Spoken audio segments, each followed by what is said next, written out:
Dengan sedikit keraguan di wajah Feng Tianxing, dia bergegas kembali, tidak lupa melihat medan perang di bawah.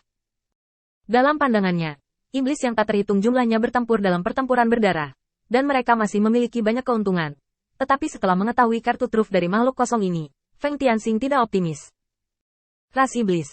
Setelah bertahun-tahun memahami, Feng Tianxing dapat yakin bahwa mereka adalah ras yang pemberani.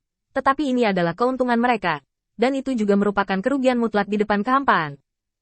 Belum lagi iblis lain, akan sangat sulit bagi iblis di bawah yurisdiksinya untuk mundur secara konservatif. Hanya karena sakit kepala ini, Feng Tianxing tiba-tiba memutar matanya dan melihat ke medan perang di bawah. Saya melihat bahwa penguasa kota yang sebelumnya memimpin serangan iblis telah mencapai kedalaman asap hitam.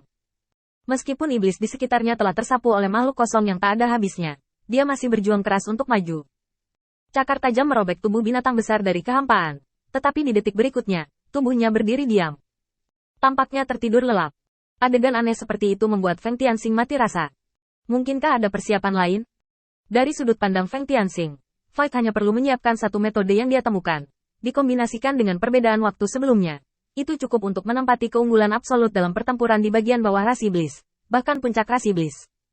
Ras akan terpengaruh sampai batas tertentu. Tapi sekarang, metode baru lainnya telah muncul.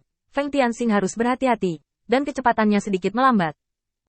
Lihat lagi, saat penguasa kota berdiri diam, asap biru aneh berangsur-angsur naik dari tubuhnya, seolah-olah ada sesuatu yang hangus. Sampai saat dia menoleh, lubang besar di dadanya tidak bisa lagi disembunyikan, daging dan darah telanjang cukup menakutkan, dan wajahnya yang berkarat tiba-tiba mengangkat kepalanya dan meraung di posisi Feng Tianxing. Kenapa kamu tidak membantuku? Bunuh kamu, aku akan membunuhmu. Kaulah yang membunuhku. Dengan raungan rendah dari penguasa kota, dia langsung menuju ke posisi Feng Tianxing. Dan Feng Tianxing sedikit terkejut. Sekarang dia berada di ketinggian, terbang dengan kekuatan puncak alam pemecah tubuh, dan setan biasa tidak dapat mendeteksinya dengan mata telanjang. Juga tidak mungkin pihak lain memiliki kemampuan untuk memperbaiki tubuh penguasa kota dalam keadaan daging seperti itu. Satu-satunya penjelasan adalah bahwa makhluk Void ini kemungkinan besar akan membagikan semua informasi. Hanya dengan cara ini kami dapat menjelaskan mengapa dia ditemukan begitu cepat. Penemuan ini membuat Feng Tianxing ngeri. Ketika dia menghadapi Olympus di awal, hanya dengan mengandalkan kontak tanpa gangguan antara orang-orang percaya di kuil penguasa cahaya, dia bisa menang dalam tarik tambang. Untungnya, dia dan lawannya bertukar posisi. Dan dia masih belum memiliki kekuatan Olympus untuk menekan kuil penguasa cahaya. Selama Anda sedikit ceroboh dalam pertempuran ini, Anda akan kehilangan seluruh permainan. Pihak lain hanya memiliki satu otak, yang berarti bahwa semua bawahan dari pihak lain dapat bertindak sesuai dengan ide yang bersatu. Dan mereka tidak akan mengalami penundaan. Seperti lengan manusia. Ini telah melebihi harapan Feng Tianxing. Tidak, kita harus mundur. Pada titik ini, Feng Tianxing menoleh dan pergi. Dengan kecepatannya, penguasa kota di belakangnya secara alami tidak bisa mengejar. Tidak lama kemudian, Feng Tianxing menemukan Jiang dan Xie Ming dan meminta mereka untuk mengambil kembali berita itu dan membiarkan semua setan memasuki kota untuk melarikan diri. Meninggalkan serangkaian tindakan balasan, Feng Tianxing memandangi kota di bawah kakinya. Sementara iblis berjuang untuk membunuh, kehampaan telah menggunakan anjing untuk mengais-ngais kota, dan iblis yang terkikis oleh kehampaan terus membantai iblis di sekitarnya. Kalian semua kembali dulu, aku harus memberitahu semua iblis apa yang aku katakan sebelumnya. Selain kita harus memberitahu Laksamana terdekat agar mereka juga bisa bersiap untuk itu. Jika itu benar-benar tidak berhasil, maka kita hanya bisa menyerah. Feng Tianxing merasa tak berdaya di dalam hatinya.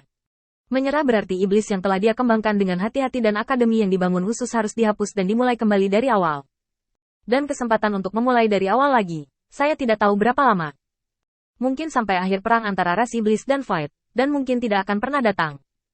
Feng Tianxing menghela nafas dan perlahan jatuh. Karena semua orang telah datang hari ini dan informasinya telah diselidiki, langkah selanjutnya adalah mencoba metode lawan. Saat guntur berangsur-angsur bergulir, guntur itu berangsur-angsur menyatu. Feng Tianxing memulai berbagai upaya pada Void Creatures dari kejauhan, tipu daya iblis, metode ras manusia, lingkaran sihir, senjata ajaib, tentara Tao, semua hal yang dapat dia pikirkan diuji. Ketika ujian Feng Tianxing selesai, beberapa kota hilang sejauh yang dia bisa lihat. Yang paling penting adalah ini hanya bagian yang dilihat Feng Tianxing, dan ada bagian lain yang tidak dia lihat. Sekarang semua kota iblis menderita kehancuran semacam ini, dan semua iblis mengalami cobaan berat ini. Hanya melirik kota-kota yang jatuh ini, Feng Tianxing mundur tanpa melihat ke belakang. Baginya, Demon Rache hanyalah sebuah angka. Dalam menghadapi perang, tidak ada pemikiran yang sia-sia. Hanya angka dingin ini yang mewakili arah pertempuran. Di rumah Laksamana, Feng Tianxing meraih kepalanya dan mengerutkan kening pada selembar kertas di atas meja. Di mana solusinya? Feng Tianxing telah memikirkan masalah ini selama 3 jam. Selama ini, iblis di tanah di bawah yurisdiksinya telah dikumpulkan dalam lapisan perlindungan ketiga. Tapi ini hanya tindakan sementara. Jika tidak ada cukup kekuatan untuk menahan serangan kehampaan, iblis yang berkumpul ini pada akhirnya akan jatuh. Tapi pengiriman pasukan yang gegabah tanpa bisa menguraikan cara lawan pasti menjadi pertanda kegagalannya sendiri. Laksamana Feng, aku masih berjuang keras di luar. Kenapa harus mundur? Aku bisa menghancurkan semut-semut itu dengan tanganku. Kenapa menyerahkan tanah kita? Feng Tianxing mengangkat matanya dan melihatnya, lalu menarik pandangannya. Ada terlalu banyak pertanyaan seperti ini, dan Feng Tianxing secara alami terlalu malas untuk menjawabnya. Sambil lalu, tanahmu, Sedu, jelaskan padanya. Aku tidak mau bicara lagi. Feng Tianxing mengerutkan kening dan berpikir lagi. Semua cara, hampir semua cara yang dapat digunakan Feng Tianxing, efektif melawan makhluk kosong. Tetapi hanya, mereka tidak dapat sepenuhnya menghancurkan makhluk kosong ini. Mereka seperti monster yang tidak bisa dibunuh. Bahkan jika batu kecubung yang paling mencolok dihancurkan, itu tidak dapat mempengaruhi pemulihan mereka. Tubuh yang rusak langsung menetaskan dua individu yang identik, yang setara dengan menggandakan jumlahnya secara langsung. Bagaimana cara melawan ini? Selain itu, Feng Tianxing tidak mau memulai pertempuran yang mencekik seperti itu. Bahkan jika ada banyak setan di bawah komandonya untuk bertarung, itu sama sekali tidak mungkin.